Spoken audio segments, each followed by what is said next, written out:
Nik uste dut ikerkuntza eta orokorrean ezagutza dela gauza askotarako oinarria. Edozein aldaketaren aurrean, edozein erabaki hartzeko, etorkizunean pentsatzeko beti behar dugu oinarri bat. Eta nik uste dut gainera bertsolaritzan beti egon dela kezka hori. Igual modu intuitiboago batean, baina beti egon da kezka hori ikertzeko, jasotzeko, gordetzeko eta hainbat material ere erabiltzeko. Gertatu dena da, igual orain dela gutxi arte egin da hori edo modu intuitibo batean edo gehiago bolondrez moduan edo beste modu batean. Eta gaur egun ja, nik uste bertsolaritzak badu presentzia handi bat unibertsitatean eta horrek ere ematen dizkigu beste tresna batzuk ikertzen jarraitzeko bertsolaritzan. Nik uste plano askotan daukala garrantzia bertsolaritza ikertzeak. Alde batetik mugimendu bezala edo bertsolaritza arte badan neurrian, uste ikerketak aurrera segitzeko bide berriak erakusten ditula, mugimendu bezala sakontzeko aukera ematen dula, bai transmisioan, bai bertsolaritzaren sustapenean, bai edapenean. Ikuspegi askotatik ikerketa tresna bada sakontzeko. Eta bertsogintza ikuspegitik ere esango nuke ikerketak aukera ematen duela sormen bide berriak aurkitzeko, beste leku batzutatik pentsatzeko bertsoa. Hori bertsolaritzari estuki helduta. Gero orokorrean mintzolaren ikuspegitik bertsolaritza ikertzeak badu beste interes bat ere. Bertsolaritza ekosistema handiago baten parte da, ahozko kultur sorkuntzaren parte da.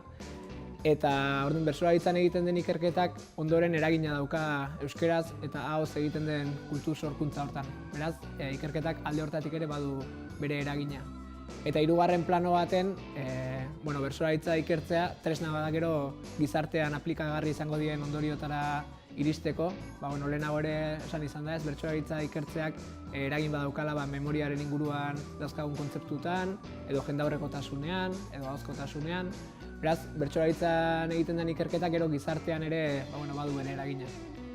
Nik esango nuke batetik ikerketa soziologikoa, kasu honetan inportantea da, momentu honetan, segurazki bertsolaritza gogoeta prozesu batean, bertsolaritzaren mundua nolabait gogoeta prozesu batean dagoela, eta hori da oinarri oso potentea, leheno komentatu duten moduan. Ematen digun material bat, hausnartzeko, pentsatzeko, eta etorkizunari begira ere begiratzeko elemento sendo batzuekin. Hori batetik, gero bai Beñat Muguruzaren kasuan eta bai Anela Bakaren kasuan nik uste dut egiten dutena da ireki ateak. Ireki atea, igual esploratu baita ere orain arte gutxi landutako gaiak eta baita ere hori ireki ateak hortikan jarraitzeko. Normalean, askotan gertatzen zaigu, unibertsitatean, ikerketa bat itxi eta horko galderekin irekitzen ditugu beste bat. Nik uste dut dala pixka bat, dala ziurtatzea ere katea jarraituko duela. Lehen aipatutako planoetan nik uste nahiko nabarmena dela ikerketa bakoitza nun kokatzen den.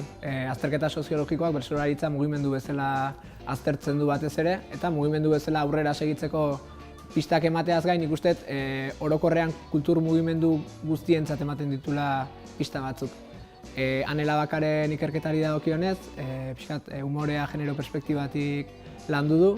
Nabarmena da sormenerako horrek bide berriak planteatzen ditula eta gero plazan erabili daitezken proposamenak datozela hor. Beñat Muguruzaren kasuan, bertsolaritzaren itanoa aztertzeak alde batetik bertsolaritzan aplikatu daitezken tresna batzuk edo ondorio batzuk sortzen ditu, eta beste alde batetik bertsolaritza bera erabiltzen du itanoaren lanketa bat egiteko edo, behintzat, itanoa nola landu bertsolaritzatik hori planteatzen da eta hori gizartean dudarik gabe aplikagarria da.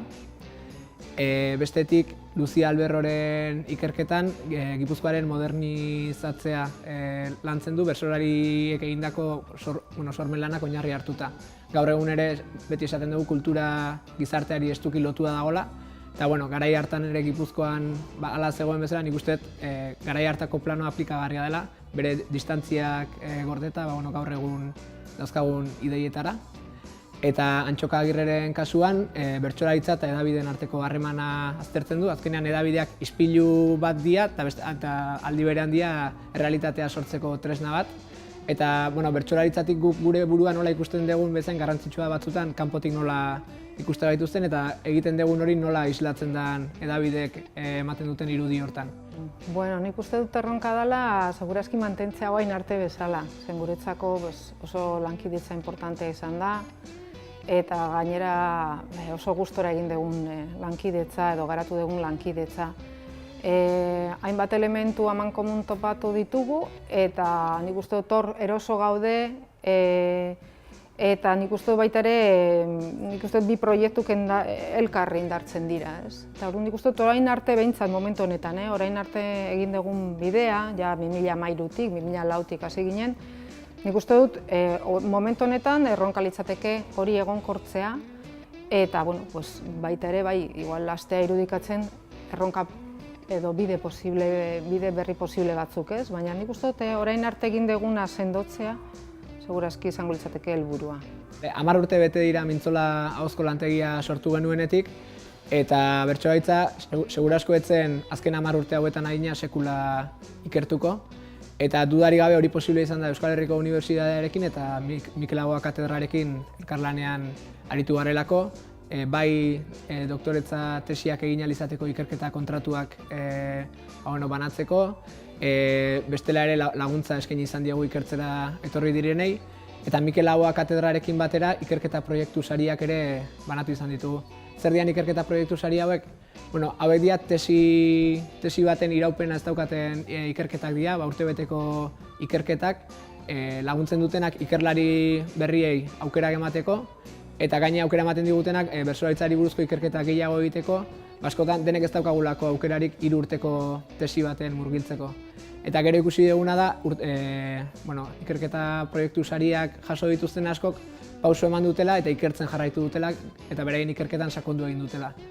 Nik uste oso momentu polita dela, orain ikertu den guzti hori eskutan daukagula, eta orain asmatu behar dugula ikertu den hori edo jarri dugun oinarri hori gizarteratzen eta aplikatzen bai bertsolaritzan, bai ahozko kultur sorkuntzan eta aukerari balio baita gizartean orokorrean ere.